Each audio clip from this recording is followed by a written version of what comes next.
Hi, everyone, and welcome to the 9th meeting of the Projectiology Bridge Book Club. Tonight, we will be discussing chapters 117 to 140 on the vehicles of manifestation of the consciousness. So first, just a few reminders that we will be recording the first part of the meeting. And then if we go into breakout sessions later to have some discussions in little groups, we will stop the recording. And that's the opportunity to share our experiences. And then we'll come together as a group again and we'll start the recording.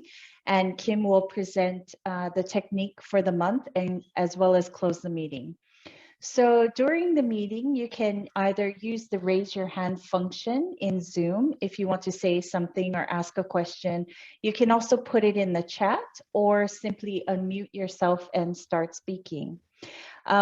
We are going to put in the chat a link to the poll. So if you remember, if you have joined us before, we used to have a poll just to track, if everyone has been following with the reading, if they've been having any out-of-body experiences. So this time we are not going to show the results of the poll live, but we encourage you to still go into the poll because we're collecting that data for research purposes. So now we'd like to introduce our facilitators of this meeting, Jorn and Melanie.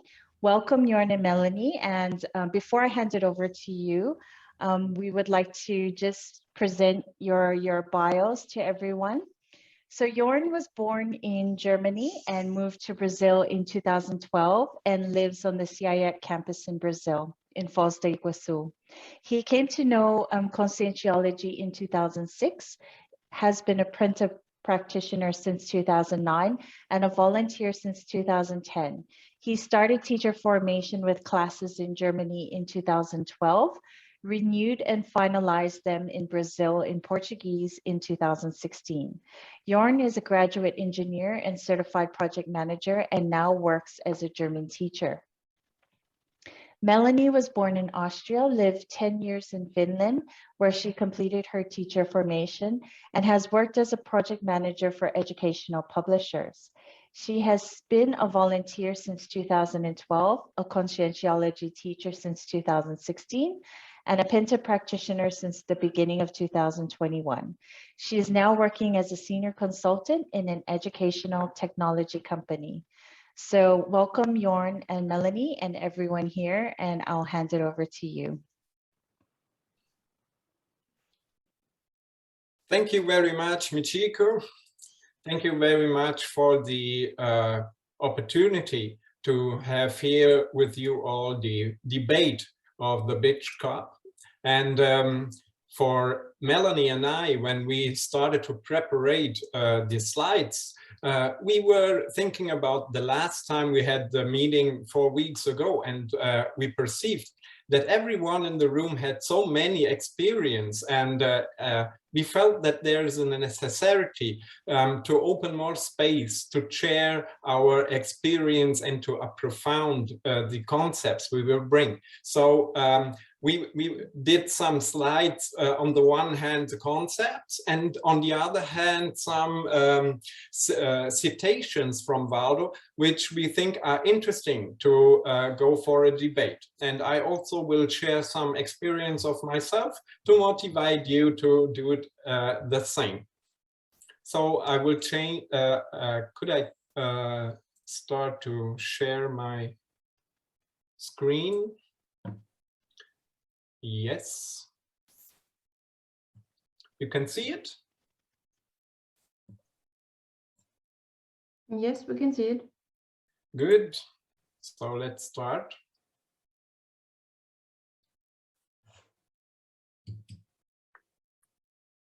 First, we have the disbelief principle. Do not believe in anything, not even what you are hearing in this presentation. Experiment. Have your own experience. First part is the silver cord, the semi-material attachment that keeps the psychosoma linked to the human body, with an initial connection in the psychosoma and another in the soma. So we have here the image of a young man in the bed, and he has a lucid projection we can see the soma in the bed and the psychosoma volatilizing, and he was looking by himself. So this is the phenomenon of the self, how do you call it? The self-awareness. He can see himself. And the silver cord is the connection between the soma and the psychosoma. You can see the energosoma, so the energetically body of the man. One part is at the soma and the other part is going up with the psychosoma. And the silver cord is part of it. It's interesting to mention here the second phrase. Much like the pineal gland and the ectoplasma, the silver cord is a para-biophysical element. So this is something to open space for our debate, and I will have one more slide for this part. Let's talk about the silver cord and its para-anatomy. Mini cords, the branches or the various mini cords or fine elastic silicating cords close to the human body. The main root when the silver cord becomes distant from the human body. The heat and bareness of naked human tissue. Thickness, varying diameters and ducts. Weight, volume, density, format and extendability. Sensitivity to touch and heat. Brilliance, luminosity, silvery coloration and phosphorescence, the pulsation, texture, and action, a more extensive or vigorous sphere of action or parameter. I put here the image of the jellyfish because I had the opportunity when I was in 2012 in Foz do Iguaçu on the campus of CIEC to have a testing of my silver cord. And I was in that village. I think some of you know that small rooms with 3 beds. I was alone and bathroom. So in the night, I was going out of my body, and it was helped by an extra physical helper. And after I was aware that I am projected, I asked the helper, may I taste my silver cord? And he agrees. And this was interesting. So when I was in the air volatilizing, first I went out of the frontal chakra with my mental soma. I went around and could see the entrance of the silver cord on the back of the para head of the psychosoma. And this was similar, like this image we see here with jellyfish. So I agree what Waldo has written, that there are the fine mini cords entering here on the back side. In my case, it was like 12 centimeters, 10 to 12 centimeters thick. Lots of these cords going in. And it was, for me, each one had this bareness of naked human tissue, as he has written here. For me, it was like muscle fibers. So wide, they were illuminating also. And I can see a pulsation. I think by hypothesis, it's a pulsation of energies which going in and out. And the connection, what I can feel in this moment was the connection of the cords to the para organs on the side of the psychosoma. So interesting, the jellyfish here, you have these tentacles. They are also on many parts of the body of the jellyfish. So it seems to be the same or equal with the cords from the silver cord and the connections with the more energetic organs we have in our body and para organs. Was a very interesting experience. I can see also little bubbles, so bolts or something like this, like here in the middle. When in the middle there was a collection of the fibers were more together, so more material, and by side it was more open. So between these, you can see something like here in the middle, these drifting part, which was more lightning also.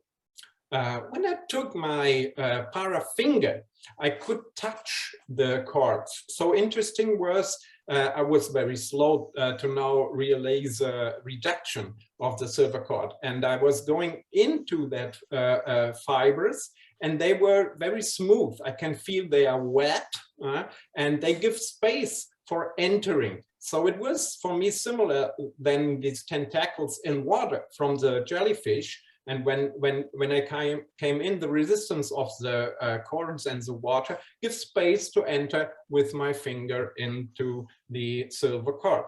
So very interesting for me here. Let's make a little resume. The silver cord is intercellular structure, denser than psychosoma. And Waldo has written that the silver cord, more or less by hypothesis, has 100 grams. And the whole psychosoma, 70 grams in media. So the structure is very dense. We can see here, it's heavy.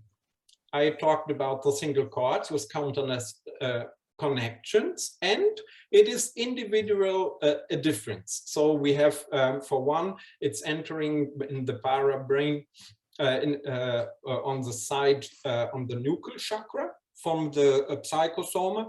And other people say that it goes in the frontal chakra, and from the soma side, mostly the people say that the silver cord is going out by front chakra or nuchal chakra, but I also know people who said it's going up in the middle of the body. So it's individual difference. The immediate from the distance from the soma, more or less of 5 meters. Waldo talked about a diameter of more or less 5 centimeters. In my case, it was on the back more, but 1.5 or 2 meters away from the entrance of the para brain. It was only 1.5 or 2 centimeters. It was volutating also, the silver cord. And when I want to see the side of the soma, I released, unfortunately, a reduction. So this is something which is, in this case, not so good. So I could not see how is the situation when it comes out on the body.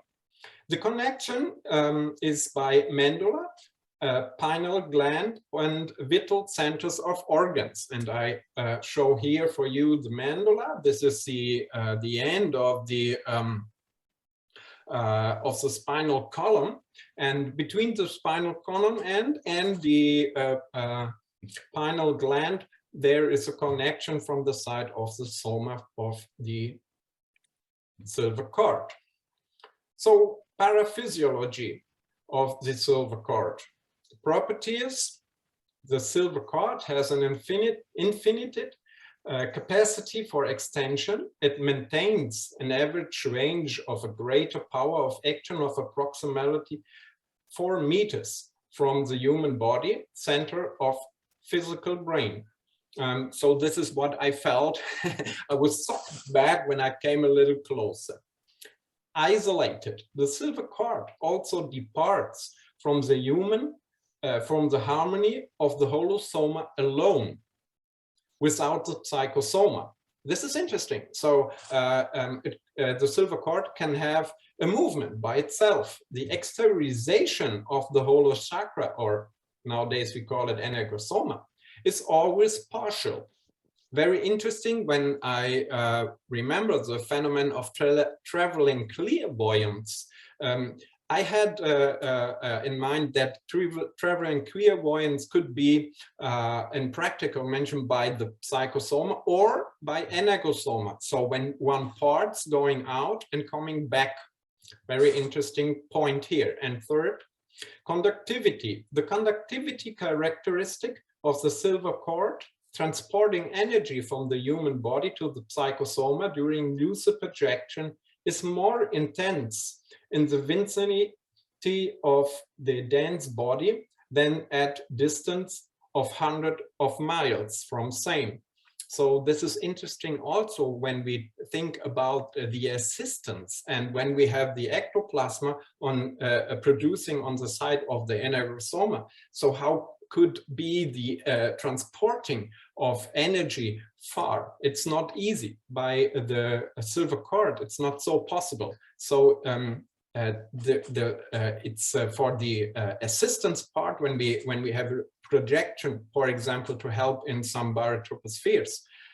We have to decide before we go how much energy we will take with a psychosoma, because the traveling or the transporting of the energy from far distance is not so easy. Talk a little about the reduction and rupture of the silver cord. So the reduction in volume occurs instantaneously or rapid. This happens in my case slowly. So this is also very good when, for example, we give a clarification task in the extraphysical dimension, and we felt a slowly release from the reduction. We had some time to say goodbye to the people, to close this speak, to talk to the people, and then we go slowly back to the human body. This is also for me like an extra physical signal to go back, or we have to go back. I have to leave the situation and go back to the soma. The gradual, I do not have so many experience, so it could be also gradually or in stages. The rupture theoretically is possible, but impractical, Waldo has written. So when someone came close to the silver cord, immediately releases the reduction. So cutting it, it's more or less not possible. But he gave an example of an accidental rupture, which could occur in certain mortal circumstances, such as the dislocation of air pressure. For example, explosion of a bomb, which provoking fear, shock wave, and vibration. And he was talking about this, about a violent projection in the psychosoma, a traumatic and sudden coincident, and he called this a pathologic extraphysical escape. The comparison of ectoplasma and silver cord. On the left side, we have this which is similar. Both are semi-material parabiophysical elements derivated from the enagosoma. But question, more accurate to consider ectoplasma as a condensed derivate of the silver cord? The silver cord is connected to the human body of every conscience, like a feeding channel or a connection involving bidirectional vital impulses. Ectoplasma also operates in both these manners. Who works with energy and knows ectoplasma, we can put out ectoplasma, and it's different from when the process starts with one or a different organ, for example. And also when the ectoplasma is going away, we can bring it back to our body. Fourth, both frequently appear in the form of a treat or treats, or a cord or cords. But ectoplasma in a sense is an exteriorizated substance that is more material than immaterial. The silver cord, whether a single extraphysical energetic treat or many extraphysical energetic treats, is more immaterial than material. Second, the less vital action of ectoplasma depends upon the structure of the human body.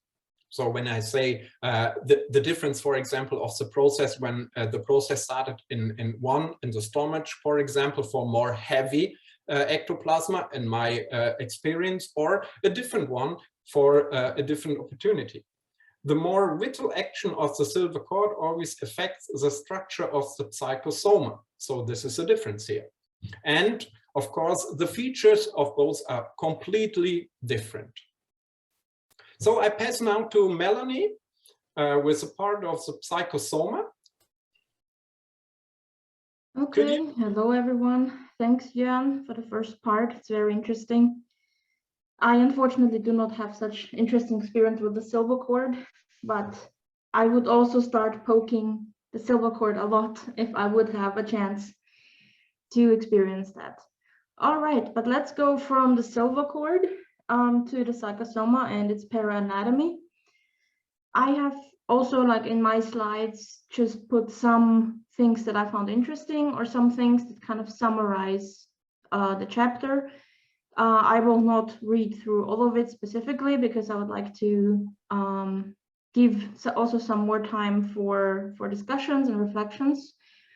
But yeah, let's get started with the psychosoma. So as we can see here, when we talk about psychosoma, we talk about the part that I guess in most of the cases of out-of-body experience, that is the body of manifestation that we will experience the projection with. In many cases, the psychosoma is, in a way, a copy of the body, or what we can discuss here is the physical body, a copy of the psychosoma. It is more rarefied, of course, so if you are intraphysical and you don't have parapsychism, you probably will not be able to see the psychosoma. If you have a more developed parapsychism, you will be able to see the psychosoma. Jan already mentioned the hypothesis of Waldo is that the average weight of the psychosoma is around 70 grams, but it is a hypothesis, so this needs more studies and more research and discussion. The psychosoma has an aura, it can have certain colorations, and of course we're having the chakras, and I will talk about those in a little bit. The silver cord is inserted into the psychosoma already prior to rhizoma. That is important. And what I found interesting is point 10, differences between the psychosoma of the intraphysical consciousness and the extraphysical consciousness. So if you reflect about it a little bit, like what could those differences be? How is the psychosoma different between an intraphysical consciousness with a human body and an extraphysical consciousness that already went through the disoma? Does someone have any thoughts on that? What kind of differences Waldo could be talking about here? So you can unmute yourself if you want, or write in the chat. Let's have some participation, guys. I'm just want to share one experience. Once I saw my grandmother, who died, I think maybe 30 years ago, and it was like 5 years ago when I saw her, and I just recognized her because of her smile. Because once she showed me a photo when she was young, and she was like 20 years old. And when I saw her as a concierge, she was looking like in her 20s, 20 years old. And when I saw her face smiling at me, and then because in the afternoon I was talking about her to my kids. My kids never met her because they were they were babies when she died. And I was talking about her, some funny things that she did, and we were laughing. And at night, when I was doing some meditation, I saw that woman smiling at me, and then I didn't know. But then after that, I remember that once she showed me the photo, and it was her because of her smile was the same, you know. So then it's difference because the psychosoma has this property that it gets younger. You know, the concierge looks younger, and I was told that many times that when people die, then after some time they look like they look younger. But then I could like prove because of this experience when I saw my grandmother. Thank you, Silvana. That's a very interesting experience, and yes, that is very, very common those reports that if we encounter extraphysical consciousnesses or dissomated family members, that they indeed most of the time do look younger, like a lot younger actually than we know them.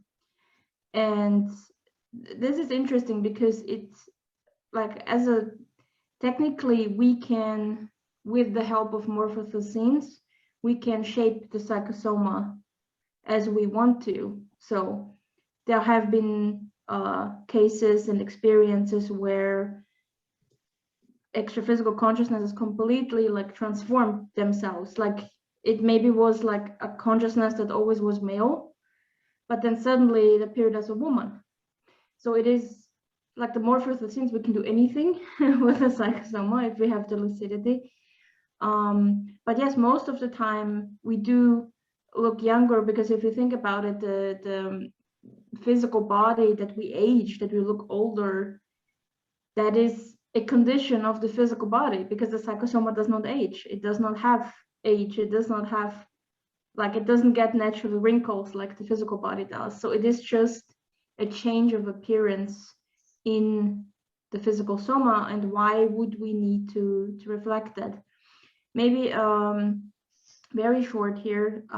Also, like my dad dissomated 3 years ago, and he had muscle dystrophy.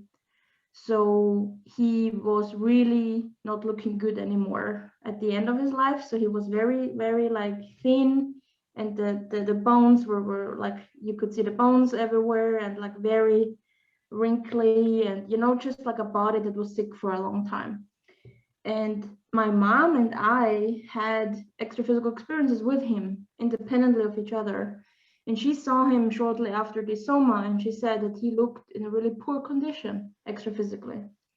That was very short after the disoma. But when I saw him some months later or half a year later in extraphysical experience, he looked normal again. He looked healthy.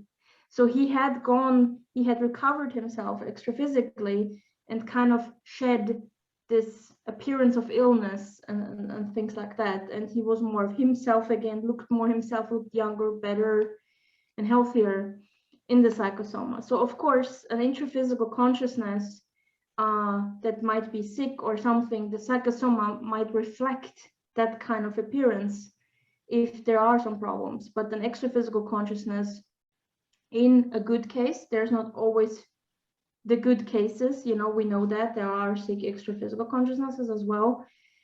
But in the better cases, they will become more of themselves again, of who they really are, and whatever age or illness or problems can be from a physical life can be shed, and a new beginning can start with a psychosoma. So I think that's a really interesting point. I will go to the next slide. Jan, please, if you could advance. Here we have the parapsychophysiology of the psychosoma. And I will not read all of this. I will let you read the slide. And also for people that will watch this later, please feel free to pause the video and read through. It's also just an excerpt of that chapter that I found very interesting, or that summarizes a lot of things about the psychosoma. A few things that I would like to point out here that were really interesting to me, and I would like also to discuss a little bit about it, is the sounds, intracranial sounds. So this is a very common signal in the projection. So we are talking about projectiology after all. So if we connect the variables of the psychosoma to the projection, then the intracranial sound is something that I had a lot in my projective experiences that scared me sometimes, even because they're very intensive. And this is, I think, a very clear sign for the intraphysical consciousness that something is happening with the projection, even if there is not so much lucidity. But if you have intracranial sounds, then this can help you to really be aware or become aware that either you returned from a projection or you were about to go out of body in that moment. And I think for me, it has been helping a lot.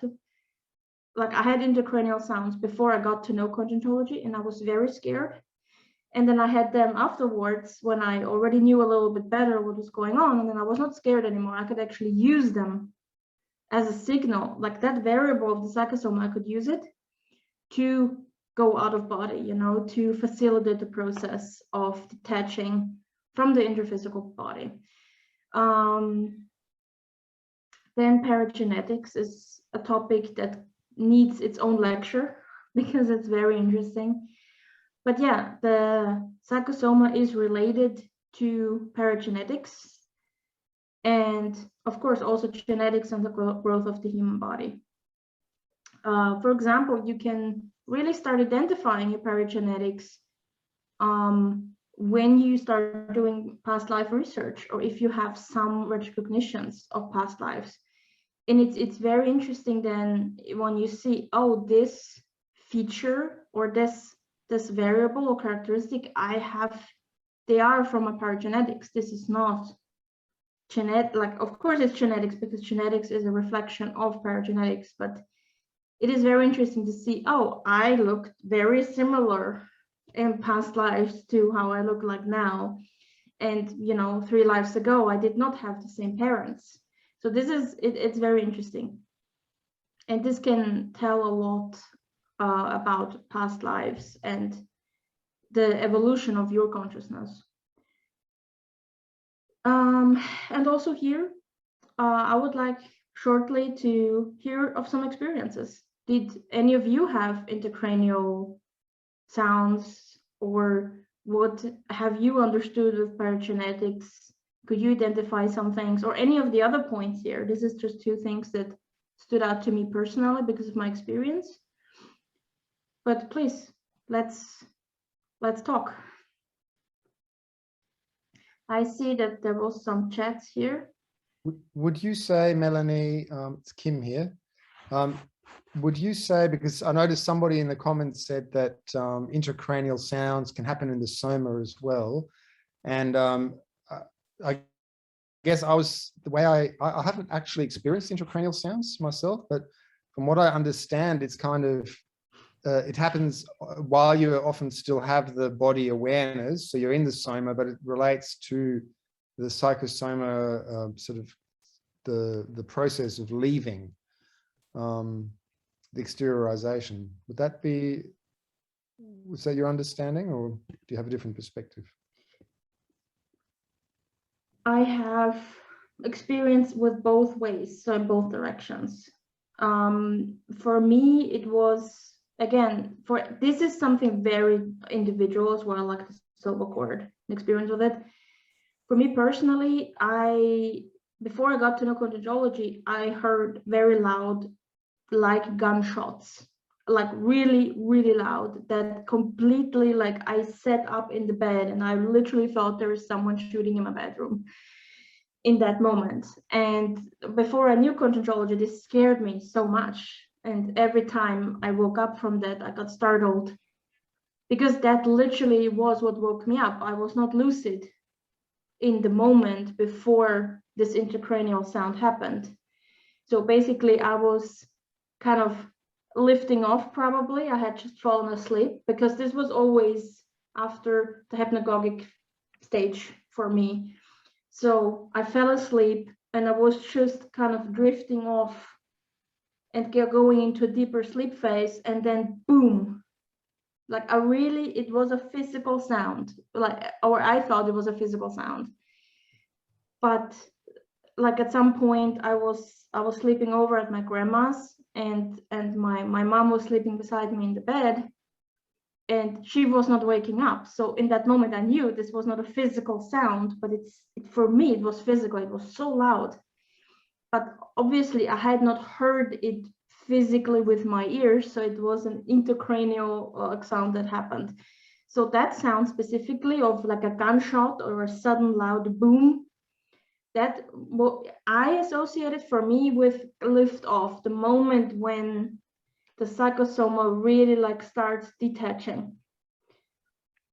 The other experience I had when coming back in the early morning was a very loud machine sound. Like literally I thought there is a whole factory in my head. Everything was vibrating. So of course it was the vibrational state at the same time. But on top of this, it sounded like machinery, like very loud. If you imagine the biggest like factory you can imagine with the biggest motor machine, and you stand right beside it with the ear, how loud do you imagine that to be? And it felt like I was the machine, really. It was so loud. I even like became lucid because of this. Like I was reintegrating, but I became awake, but not enough for it to stop. So I had similar as well, Melanie. Okay, The very sound, yeah, very interesting. like a machine. Yeah, and also like if you read from Conscientiology, this is a common sound. Actually, people have it. I also had, just to bring it here, and I have these sounds of so crack, like a really loud sound, like a crack, and also sometimes seems like a bomb. And as I had the clairaudience, also listen to people around, so I think it's more like this interaction with psychosoma and soma, right? Is not one thing from, because it's difficult to us to understand, because you are listening to people there, right? And this, you're not, probably you're not totally in the soma, but you still have a strong connection. I don't know, it's just an idea. Yeah. I can share that these sounds I hear when I was leaving was coming from the energosoma. So when I had an experiment to slowly go out of my body. In this case, I can see with my para eyes and hear the forming of the silver cord. So when I was some 20 centimeters in my psychosoma, above the soma, volitating, and was working with a vibrational state, I can see a wave coming up and down through all the bodies, and these were very lightning. And I had the possibility to work with this energy. So the flow was by will. And when I was leaving more the soma, then I can see and hear the formation of the silver cords, of the connections, of various connections which coming up. And when I was more far, then there was a connection and the sound is gone. So the sound was the formation of the silver cord. And when I came back, it's the same. So the silver cord, when it's reducting and smashing energetically into the brain and para-brain, this could be also a very noisy sound. And the third variant is, for example, in Penta, when the helpers help me to leave again the situation for another place. When I come back, I hear the vibrational state. And this is also interesting. Yeah, this is really interesting, and we can see here already from the participation in this topic that a lot of us, like, it's very common, the intracranial sounds.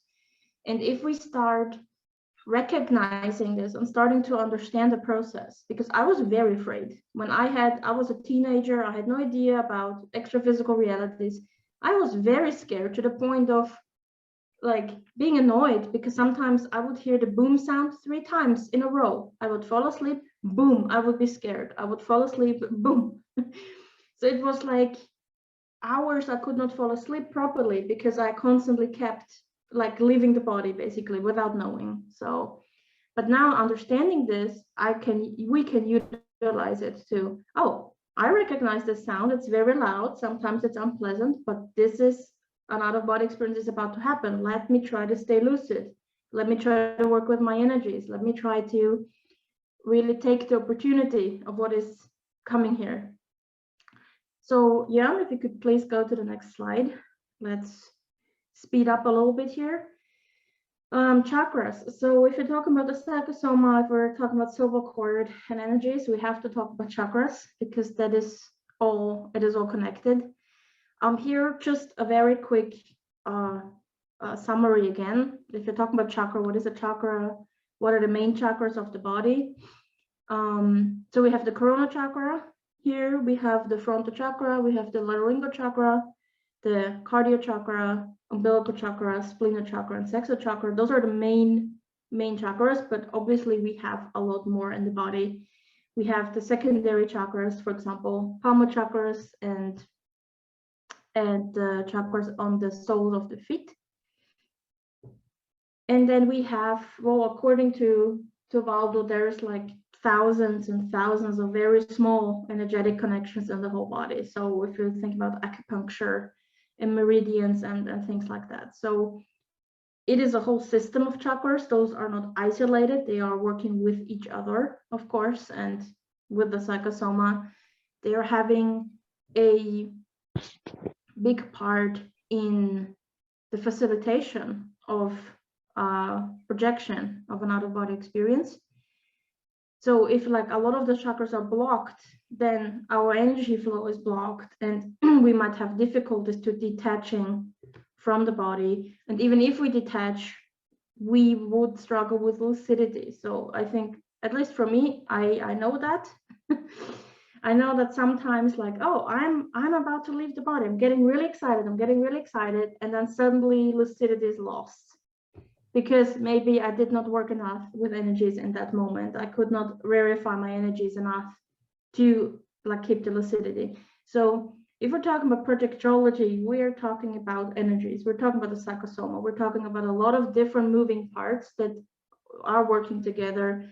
And I think that the more lucid out-of-body experience we want to have, the more we have to, these parts have to work together and have to be healthy for us to really develop this constant and continuous lucidity.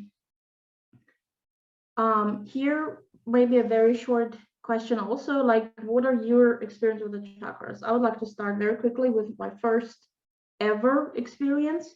So I got to know Conscientiology with an introductory lecture, and 3 days later, there was a bioenergy workshop. It was the first time I consciously worked with energies. I did not have faith in myself that I would see anything or that I would perceive anything.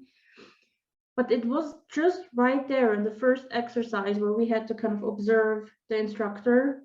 And suddenly I see this like very brilliant kind of like, for me, it looked like a lotus flower. Some would call it a crown, but for me, it looked like a flower opening all the time and pulsating here in the corona chakra. And I saw it, like, of course, through my parapsychism, but it was real. And it was the first moment for me that I kind of saw more than the physical. And it has impacted me a lot. So what is your experience with the chakras? Did you have any, and I'm not talking like just seeing it visually, I'm like feeling it, you know, having an impact with you. If you work with your energy, suddenly you felt maybe it opening, or like, what is, if you think chakras, what is your experience that you think about?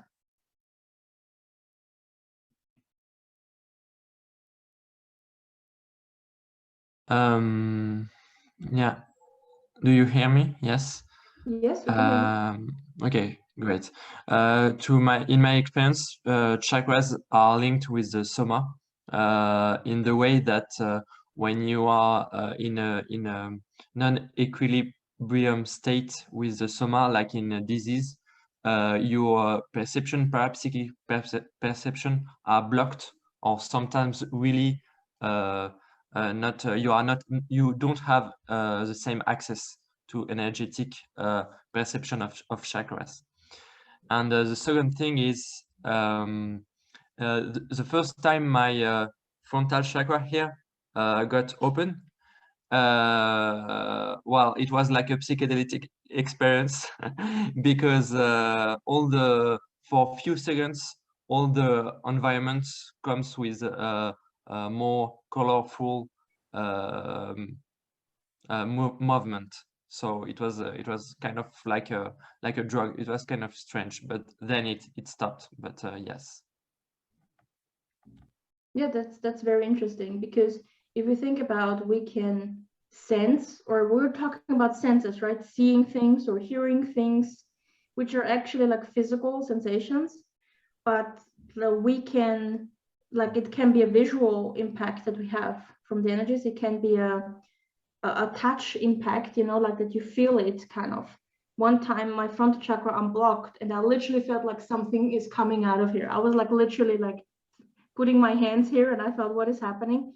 It was literally something opening up, and it was a physical sensation, even though it is energetic. But as Benoit said, the chakras are connected with the physical body, and they reach out into the, of course, are an integral part of the energosoma, and they influence as well the psychosoma. So everything is interconnected here. Okay, Jan, if you could please move on to the next slide. Let's see. I would. Can I? Sorry, Melanie. I'm just going to jump in briefly and let both you and Jörn know the time. We've kind of gone to the time that we originally said you would go, but because you're building the questions and exchanges in, I think we'll just keep going for another 12 minutes and just keep doing it like that, and then we can we'll skip the question part. Just so Yes, you know that. so maybe we forgot to mention that yeah, if you have questions about a topic, or you read something and you were not sure about it, you didn't understand, you of course can interrupt us anytime and ask, or put it, you know, in the chat or anything. Like, that's what we're here for. I was about to ask you to skip this slide so we can have a little bit more discussion for the next one.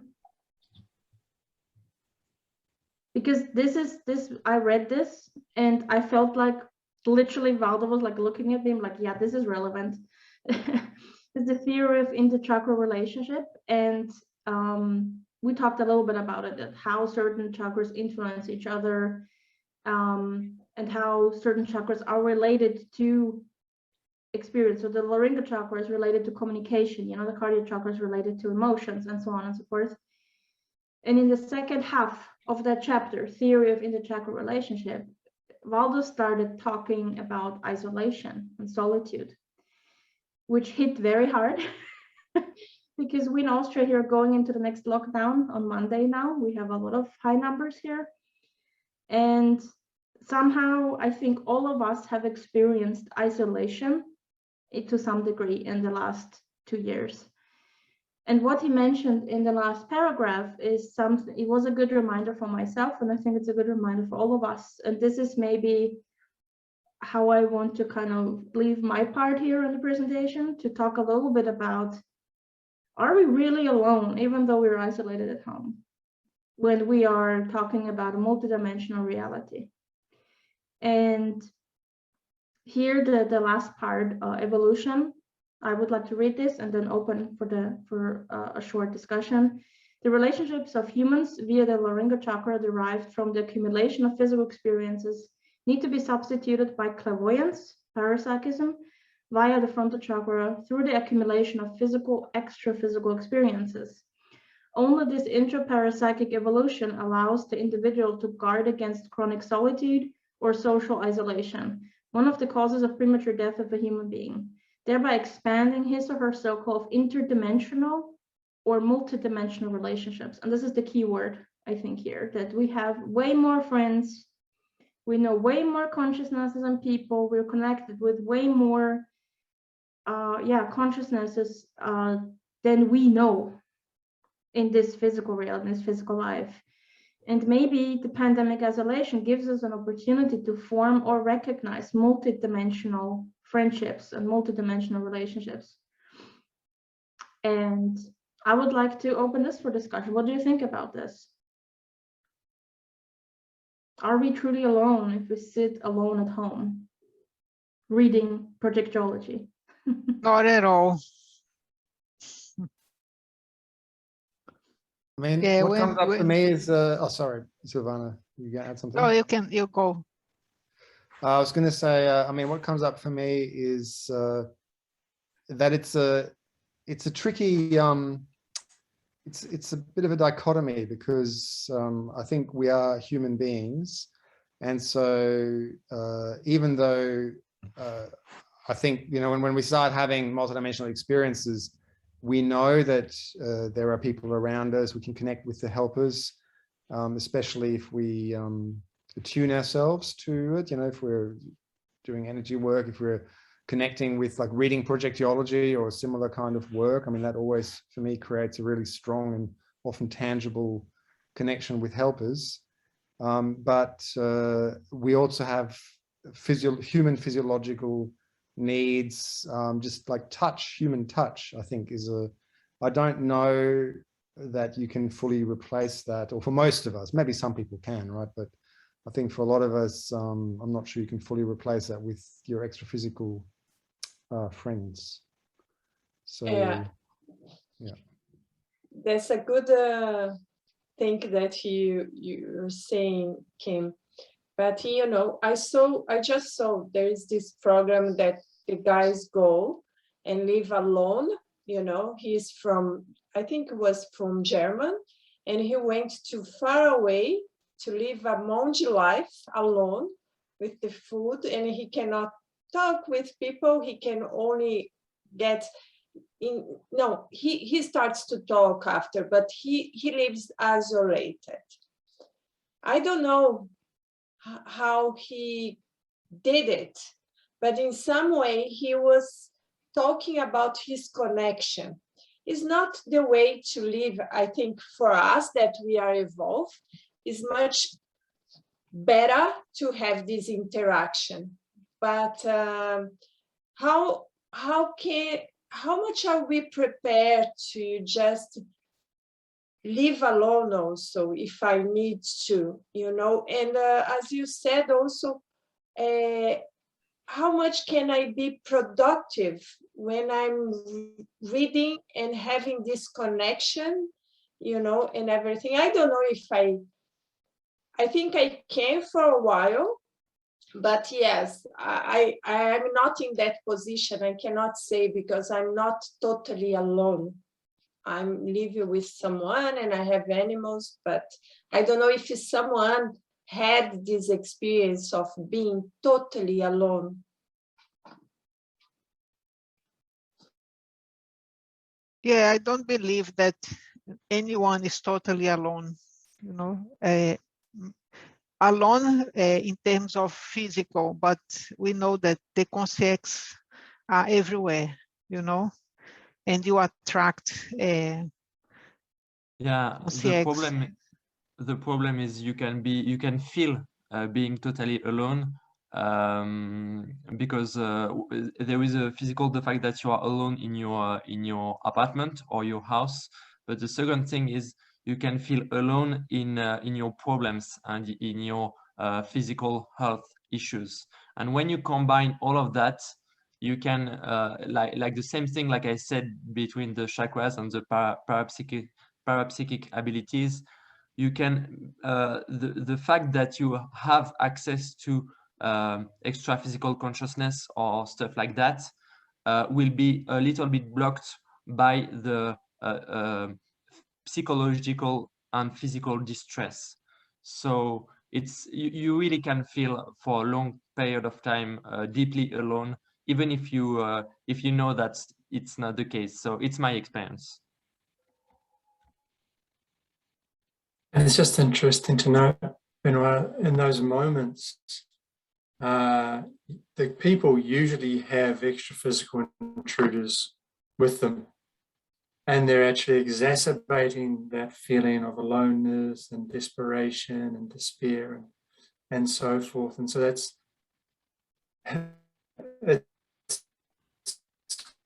of ironic, but it's also still, if they developed their parapsychism, they would be able to see those consciousnesses, be able to feel their thoughtsenity, and if they develop their own self-research, they would know their own baseline, and they would know when they are being influenced negatively in that regard. So yeah, it's from a multidimensional point of view, again, that quote or that idea that, you know, we're never alone, even though we may feel alone in our own intimacy. It's an interesting one to ponder.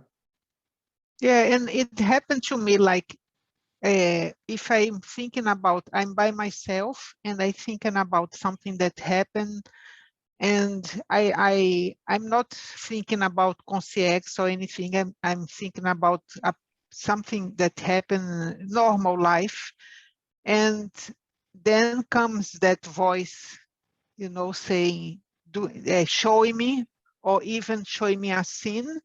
Why did that happen? Or giving me an answer, you know? So when I wasn't thinking about like a multidimensionality, I was thinking about problems that I had, or doubts, questions that I had, but without expecting it, the answer comes to me, you know? So that's when I prove to myself, oh, someone is listening to you and is giving you the answer, you know? Yeah, but sometimes we feel like alone, and we are with a lot of people. Yeah. It happens all the time. Yeah, see, the subjective experience of existence, right? In your micro universe, how are you feeling? How are you going? What are you perceiving? And that's why it's interesting. We even look at these.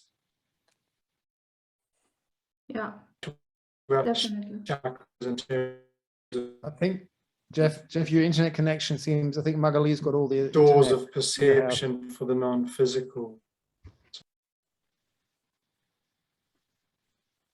or maybe it's my connection, I don't know. No, my room's a bit It's further Jeff away connection. from the connection. Yeah. No, it's really interesting. Of course, as we said, of individual intracranial sounds, individual experience with the silver cord, even feeling alone or not alone is very individual.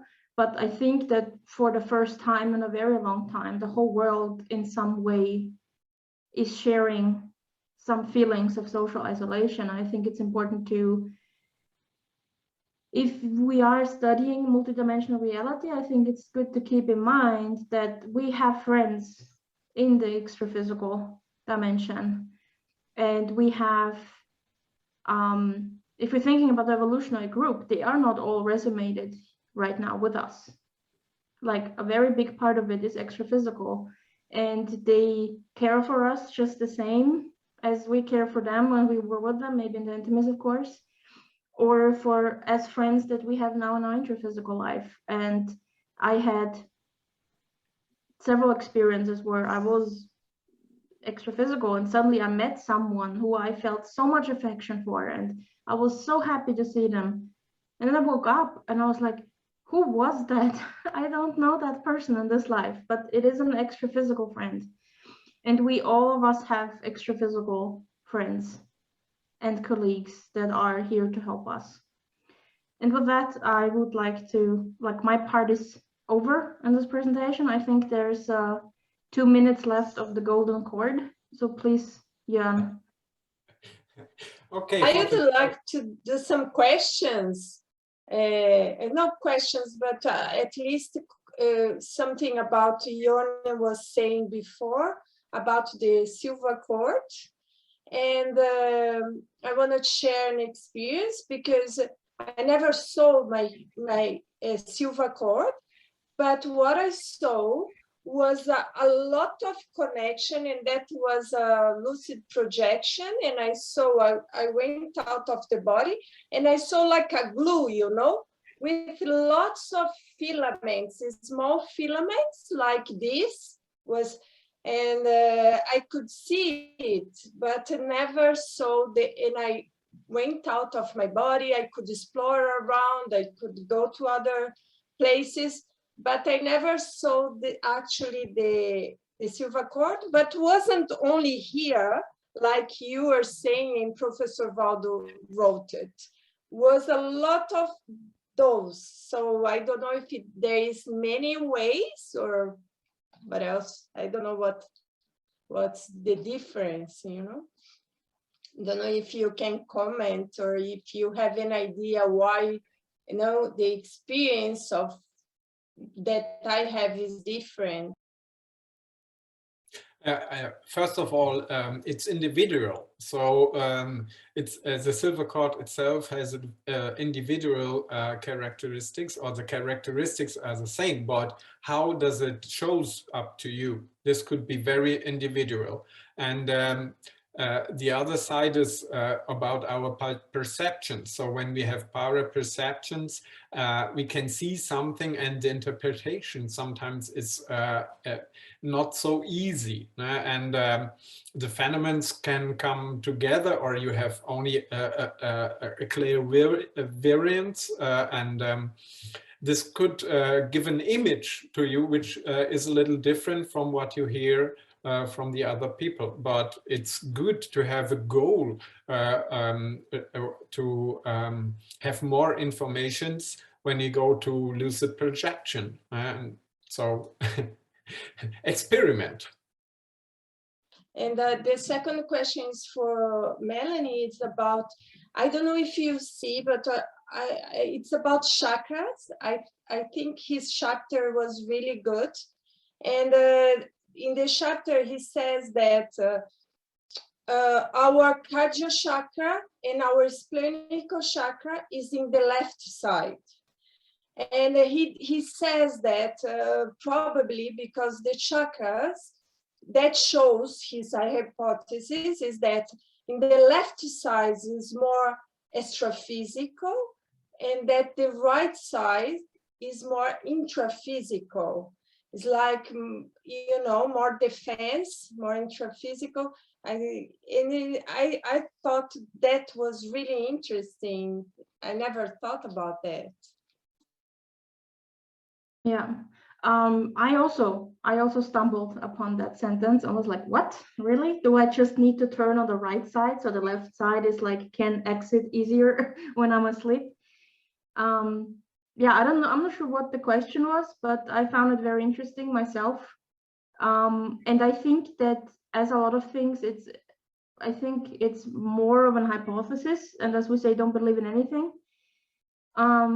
So if, for example, you're having a lot of other experience, maybe we could start paying attention to, is it that I'm exiting from the left side more than I'm from the right side exiting? So for example, I cannot be in the dorsal position. I cannot fall asleep on my back ever. So I always sleep to the side. And then usually if I go out of body, I kind of just turn into the dorsal position with my psychosoma. So I turn out of my body when I'm sleeping on the side. So it will be interesting to do some research. And it's like, okay, if like, how is it possible to maybe exit easier? Is there a difference between the sides in terms of parapsychic perceptions, intracranial sounds, parapsychic signals that we have in the ear? You know, I have this really high tone, sometimes in my left ear, sometimes in my right ear. Is that somehow related to that? So yeah, it was very interesting. That sentence was very interesting to me as well, because it's very concrete. It is a very specific thing to say, right? So it could be an indication for us where to direct our research with certain things. It's very interesting. So to complete our chapters, here is a golden cord, lucid projection, and the golden cord, the presumed energetic element that keeps the mental soma connected to the para head, or more precisely to the para brain of the psychosoma. To remember, everything which is intraphysical dimension connected to soma with the perceptions is coming to brain. So the brain is a side of intraphysical dimensions, and the para brain is everything which is connected to the three other vehicles of manifestations: mental soma, psychosoma, and energosoma. And the paravision is coming from the more subtle vehicles. So projected and mental soma, we can see a psychosoma, but not in the other direction, and the same for the soma. This is what we know. I will go here for for a further consideration, which could be interesting in this case of the golden cord and the silver cord.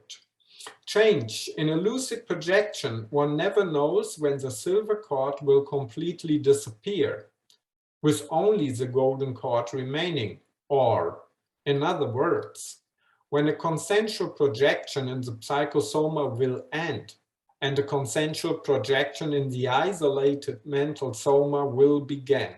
So this is something I think it's good to question. Who has experience when we have the change from the lucid projection going out of a body in the psychosoma and then leaving it for mental soma, and what is the practical side of the function of the golden cord, and or an indirect projection.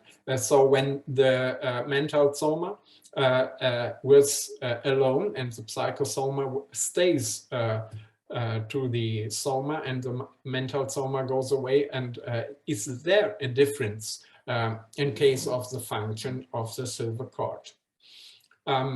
So let's open the debates, or do we share in rooms? We are finished with our presentation here. Thank you all. The next, just to complete it, the next debate in the Bridge Club book club will be on the 18th of December this year.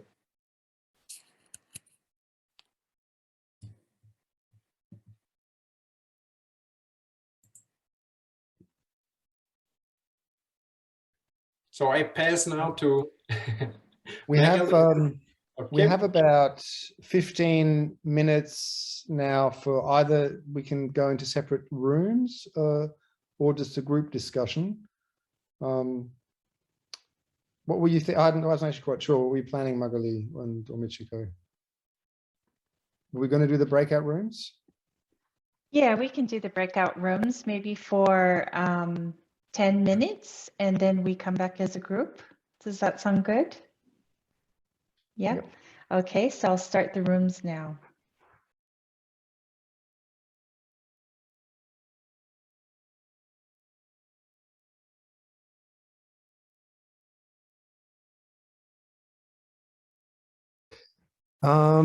Yeah, so I guess we're just wrapping up, right? So the last piece of business is to talk about the technique for the coming month. And you might have seen it already if you were on the, if you're in the WhatsApp chat. And incidentally, if you're not in the WhatsApp chat, then I encourage you to join it. I'm not actually sure how you do that, but maybe Michiko Magali can tell us how one would join that chat if one wanted to. Does either of you want to briefly mention that? Oh, okay, Michiko's there. No, Yeah, that's so not it. probably, yep, sorry. So probably the easiest way is to visit our website. And I'll put the link in the chat there. And then on the website, there is a link to join the WhatsApp chat group. So Yeah. that's probably the easiest way. So if anybody hasn't been here before in these sessions, we always end with a technique, and we encourage everybody to apply that technique, you know, a few times at least during the coming month between now and the next session. And so the technique this time is called the self-visualization with open eyes. And so this is a somewhat, I guess, perhaps a slightly unusual technique, because most of the time with visualization techniques, you will close your eyes and you create a kind of oniric imagery, dreamlike scenario that helps, a bit like self-hypnosis in a way, that facilitates us to kind of move straight into a projection. Whereas this one, it's you have your eyes open. So it's chapter 210 in Projectiology. And basically, you, as with all these techniques, you want to find yourself a quiet space where you won't be disturbed, turning off your phone and whatever. And you lie down. in this case, it doesn't really matter. It's sort of your comfort, whether you keep your eyes, whether you, it's dark or, you know, even light. And you lie down on your bed with your eyes open, and you start visualizing your psychosoma leaving the physical body and gradually forming itself above you. So you're watching in a lot of detail every part of your body, psychosoma, leaving the physical body and shaping itself until you see a perfect duplicate of yourself. And if you want, as Melanie suggested, you can make that duplicate look younger. You can give it a different hairdo. I'm just joking. Keep it as in this case, keep it as much as yourself as you are right now, because it helps with the exercise. And now what's interesting about this particular technique, so this is essentially the extent of the technique as it's described in the chapter, right? You lie there and you visualize yourself until you see a perfect duplicate of yourself. In most of the other techniques, Waldo will say something like, and you keep doing this until you lose consciousness and you fall asleep and you project, or until you project, your physical body falls asleep and you project, you know, lucidly into the other dimension. And he doesn't end this technique with that description. So I was a little bit unsure exactly, you know, where we can take this. And I think for me anyway, and maybe other people have different views, but I feel you can take this in two different ways. I think the way I'll try and apply it is to actually do this technique several days in a row during the day sometime. And just, it's like part of the mental saturation aspect, right? So just lying down and just going through the process of seeing the psychosoma forming itself to really fill my mind with that concept and practice it over some days and see if it has a longer term effect during the night then. But I think equally you could just apply it and stay there and keep that image until you feel yourself sort of being overcome with tiredness and your eyes closing, and then using it as a projective exercise in itself. But anyway, read it and give it a shot over the coming month. And so the next session that we have scheduled, as was already mentioned, on the 18th of December, we'll have Jeff Lloyd and Alexander Steiner. He'll be presenting. And the topic will be largely focused on the mental soma, and as well as the desoma and the desoma process and the relationships between the different bodies. So it should be a good session, and we hope to see you all there. So, if there's any other questions or comments about the technique before we go?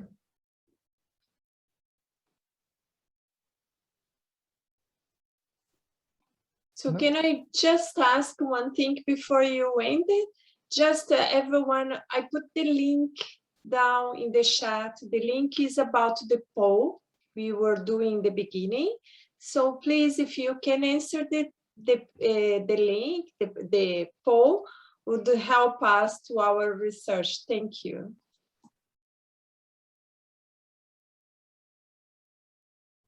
Okay, well, I'd like to thank Björn and Melanie again for a really engaging presentation, and I like the way we ended up having the discussion along the way. It was really a great session, and thank you everybody for coming along and participating.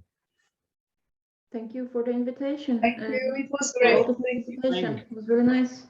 Okay, bye. Thank you Thanks, very everyone. much. Goodbye. Bye. Thank Thank you. you. guys. Bye. Bye-bye. Bye. Bye-bye.